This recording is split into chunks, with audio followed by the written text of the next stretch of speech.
Welcome to the deep dive. Today we're going to be talking about something pretty heavy, nuclear weapons. Yeah, it's definitely a weighty topic, but it's one that's more important now than ever, I think, to understand. For sure, I think a lot of people, when they hear about nuclear weapons, they immediately jump to kind of like that doomsday scenario, and that's definitely something we're going to talk about. But I think before we even get to that, it's important to sort of take a step back and try to understand like how we even got to this point. How did these weapons even come about? Right, we really need that historical context. So let's rewind the clock a bit, back to the mid-20th century. World War II, is that right? Yeah, the world was in the midst of this massive global conflict. And in the United States, a top-secret project was underway, the Manhattan Project. I've heard of that. It was like this huge undertaking, bringing together all these brilliant physicists. Some of the brightest minds in the world at the time, and they were all working towards a single goal to develop the atomic bomb. It's almost hard to imagine, this group of scientists racing against time with the fate of the world literally hanging in the balance. And they succeeded. I mean, the first atomic bombs were tested in 1945, and then shortly after, used in the bombings of Hiroshima and Nagasaki. Yeah, those events were truly a horrific turning point in history, and it was the first time the world had seen the devastating power of these weapons firsthand. Thousands of lives were lost in an instant. The cities were just reduced to rubble. It's heartbreaking and honestly a little bit hard to even wrap your head around. Yeah, it's really difficult to comprehend the scale of the destruction. And beyond the immediate devastation, those events cast a really long shadow. Like they fundamentally changed the course of global politics, wouldn't you say? Absolutely. Those bombings ushered in the nuclear age and really an era defined by this new kind of fear, a new kind of threat. And then, of course, that threat escalated into the global standoff we all know as the Cold War. Right? A period of intense rivalry between the US and the Soviet Union, and they were both armed with these incredibly powerful weapons of mass destruction, and so it became this terrifying stalemate, a game of nuclear chicken, if you will. Mutually assured destruction, right? Or MAD, as it's often called. That was like the chilling logic that defined that era. The idea that any nuclear attack would be met with an equally devastating retaliation. So essentially, it guaranteed the destruction of both sides. Exactly. It was a paradox, really. The potential for global annihilation actually served as a deterrent because neither side wanted to be the one to launch a first strike. Yeah, it's like living on the edge of a cliff. Yeah. Constantly looking over the edge, knowing that one wrong step could send everyone tumbling down. Yeah, it was a very precarious balance of terror, but it kept things from escalating. But it wasn't just the two superpowers, was it? Other countries started developing nuclear weapons as well. Right. The spread of nuclear weapons, nuclear proliferation as it's called, became a major concern. So how many countries today have nuclear weapons? I know it's not just the US and Russia anymore. It's actually 9 countries now that possess nuclear weapons. The 9. Wow. Okay. So who are they? Well, you've got the United States and Russia. They still have by far the largest arsenals. That's sort of the legacy of the Cold War arms race. But then you also have China, the UK, France, India, Pakistan, Israel, and of course, North Korea. Each with its own motivations, its own level of technological advancement, its own set of potential triggers, I guess. And that's part of what makes the current landscape so complex and, frankly, so dangerous. It's not just about the number of weapons that are out there, but it's the different types of weapons, the different delivery systems, the varying levels of stability and predictability among those nations. So let's talk about the different types of weapons, because I remember, hearing about things like tactical nukes. How are those different from the, kind of the big city-destroying bombs that, like, most people think about? Right, so you've got your strategic nuclear weapons, like the ones that were used in Hiroshima and Nagasaki, and those are really designed for large-scale destruction. They're intended to target entire cities or military bases, whereas tactical nuclear weapons, they're much smaller. They're designed for use on the battlefield or against, like, specific military targets. So less about wiping out entire populations and more about, gaining a sort of tactical advantage in a particular conflict. Yeah, that's the idea, in theory. But even a limited nuclear exchange using tactical weapons could have devastating consequences. The radioactive fallout alone could contaminate vast areas. And there's always the risk of escalation, right? Like Yeah. once one side uses a tactical nuke, then the other side might feel compelled to respond. They could easily spiral out of control into a much larger conflict. Yeah, that's one of the most dangerous aspects of tactical nukes is that they lower the threshold for nuclear use, so it makes it more likely that they might actually be used. That is a chilling thought. So it's not just about who has the biggest bombs anymore, right? It's about all these other factors. It's about the variety of weapons, the potential for their use in different scenarios, and this whole web of relationships and rivalries between nuclear-armed states. It's a very complex and interconnected system. And to make matters even more complicated, you have to factor in all the rapid advancements in technology. Things like artificial intelligence, cyber warfare. Those are really changing the landscape of nuclear threats in some pretty unpredictable ways. Okay, yeah, that's where things get really interesting. AI and nuclear weapons. Like, what could possibly go wrong, right? Well, imagine a scenario where a sophisticated cyber attack compromises a nuclear command and control system. Wait, are you saying that it's possible for someone to hack into a nuclear launch system? It's a possibility that we have to take very seriously. Mhm. And if such an attack were successful, it could potentially disable early warning systems, disrupt communication channels, or even lead to the unauthorized launch of missiles. So we have to worry about, like, non-state actors, hmm hackers, terrorists, Yeah. anyone with enough technical expertise. Yeah, the threat landscape is evolving very quickly, and it's becoming a lot more complex, a lot more unpredictable. And with AI being added to the mix, it gets even more unsettling. Okay, so explain the AI piece of this puzzle for me. How does artificial intelligence play into all of this? Well, as AI systems get more sophisticated, they're being integrated into military decision-making processes, and that includes nuclear command and control. So we're talking about AI potentially making decisions about launching nuclear weapons. That's a very real possibility, and it's something that we have to consider very carefully. I mean, it sounds like a recipe for disaster, doesn't it? Yeah, there are valid concerns. The speed at which AI can process information and make decisions could lead to some unintended consequences. Like what? Give me a worst-case scenario. Imagine a situation where an AI system misinterprets sensor data or radar readings, let's say during a period of heightened tension. It could perceive a threat that isn't actually there, just a glitch in the system, and that could trigger a retaliatory strike. So basically you're saying machines could be making life or death decisions about nuclear war, potentially based on faulty information. It's a stark reality we need to confront, and it raises some serious questions about control and oversight. Okay, this is starting to feel like a science fiction nightmare. I need a moment to process all of this. We've covered a lot of ground, from the birth of the atomic bomb to the potential for AI to accidentally trigger a nuclear apocalypse. It is a lot to take in, but I think it's important to remember that while the threat is real, there are also reasons for hope. There are people and organizations working tirelessly to prevent nuclear war, and there are paths towards a safer, more peaceful future.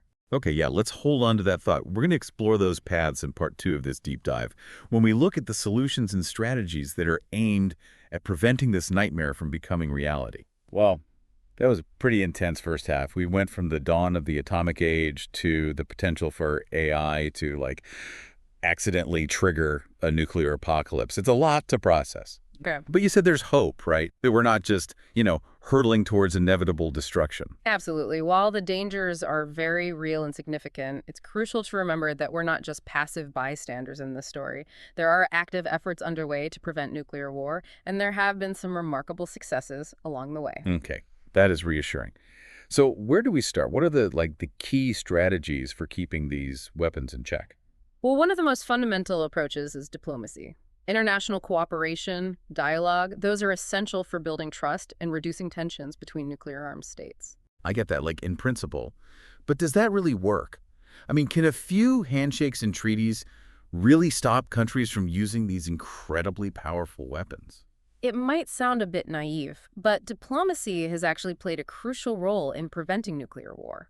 Throughout history, we've seen examples of successful arms control agreements that have helped to limit the proliferation of nuclear weapons and actually reduce the number of weapons in the world. Okay, so, like, what are some of the success stories in the realm of nuclear diplomacy? Well, one of the most significant is the Nuclear Non-Proliferation Treaty, or the NPT. We touched on it earlier.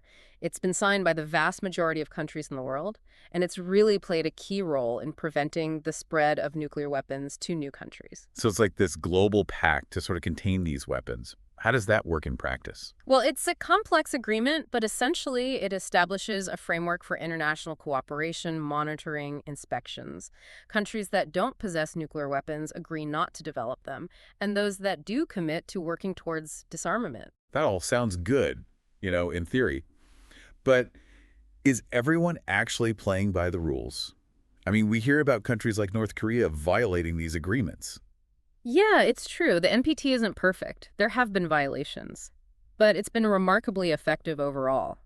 Without it, it's likely that many more countries would possess nuclear weapons today. Fair enough. Yeah. Are there other examples of, like, successful diplomatic efforts in this area? Yeah, there have been a number of bilateral agreements between the US and Russia aimed at reducing their respective nuclear arsenals. Remember, they still control the vast majority of the world's nuclear weapons. Right, those Cold War legacies. So what have they done to, scale back? There were a series of strategic arms reduction treaties, or START. And these treaties place limits on the number of deployed nuclear warheads and delivery systems, leading to significant reductions in both countries' arsenals. Okay, so actual reductions in the number of weapons out there. That's got to be a good thing, right? Absolutely. Every warhead dismantled, every missile decommissioned represents a step back from the brink of nuclear annihilation. It's encouraging to hear that, these agreements have had a real impact. But what about those who say that any nuclear weapons are too many? Like those who advocate for complete nuclear disarmament. Is that a realistic goal? It's definitely an ambitious goal, but one that many believe is essential for the long-term survival of humanity. The logic is pretty simple. As long as these weapons exist, there's always the risk of accidental use, miscalculation, intentional escalation. I get the logic, but how do we actually get there? What would it take to achieve global nuclear disarmament? Well, it would require a fundamental shift in global thinking. It's a recognition that security and stability can't be built on the threat of annihilation. It would demand political will, international cooperation, a real commitment to finding peaceful solutions to conflict. Okay, so a lot of work to do. But what about the countries that currently possess these weapons? Why would they ever agree to give them up? Like, what's their incentive? Well, that's the crux of the issue, right? A lot of countries see nuclear weapons as the ultimate deterrent, a guarantee of their security, their sovereignty. Convincing them to relinquish that perceived power is a major challenge. It's a tough sell, no doubt. But are there any examples of countries actually giving up their nuclear weapons? There are a few cases that offer some hope. South Africa, for example, dismantled its entire nuclear arsenal in the early 1990s as part of its transition to democracy. They decided that true security lay in peace and cooperation, not in the threat of nuclear annihilation. Wow, that's pretty incredible. It shows that it can be done, but I imagine it takes a lot of courage, a lot of trust to make that kind of leap. Absolutely. It requires visionary leadership, a willingness to take risks, and a belief in the power of diplomacy and cooperation. So it's not just about treaties and agreements, it's about changing the way we think about security in general. Moving away from this idea of strength through military might and towards a more cooperative approach. Exactly. It's about recognizing our shared humanity, understanding that, in the nuclear age, our destinies are intertwined. A threat to one is a threat to all. It's a powerful message. But let's get practical for a moment.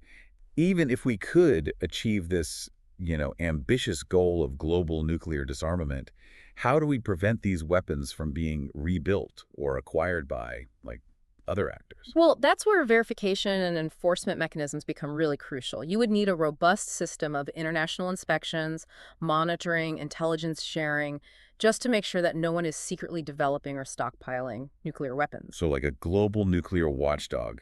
That sounds like a big job. It would be a monumental undertaking, no doubt, requiring a high level of trust and transparency between nations.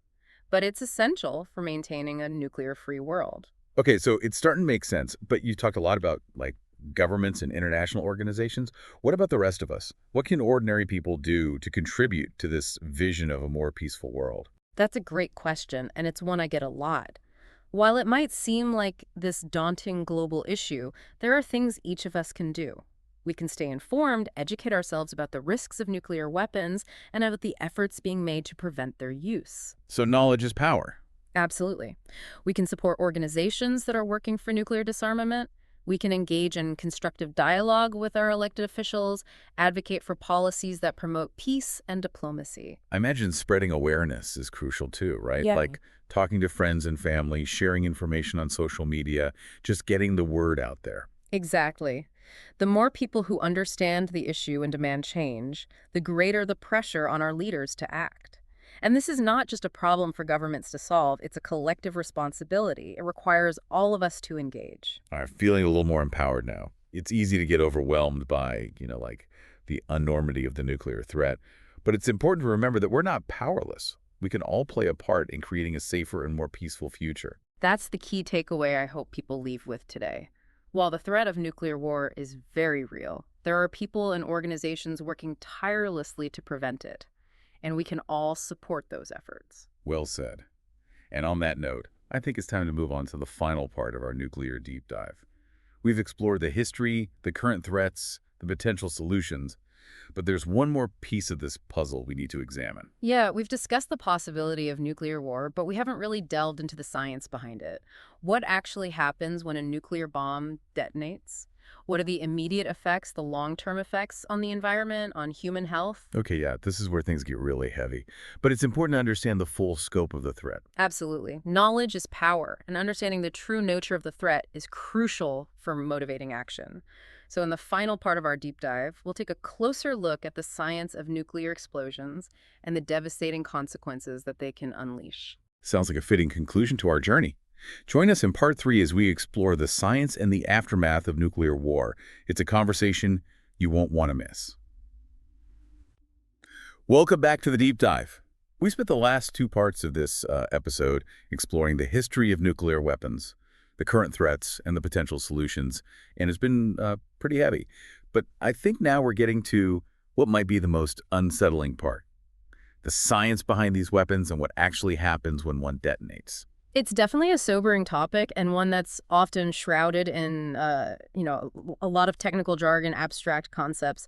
But I think it is crucial to understand on like a fundamental level what makes these weapons so destructive and why the threat of nuclear war is so grave. Yeah, for sure. Okay, I'm ready to face the hard facts. So let's break it down. What actually happens when a nuclear bomb explodes? Like, what are we talking about here in terms of, the forces that are unleashed? Well, at its core, a nuclear explosion is a chain reaction of atomic fission.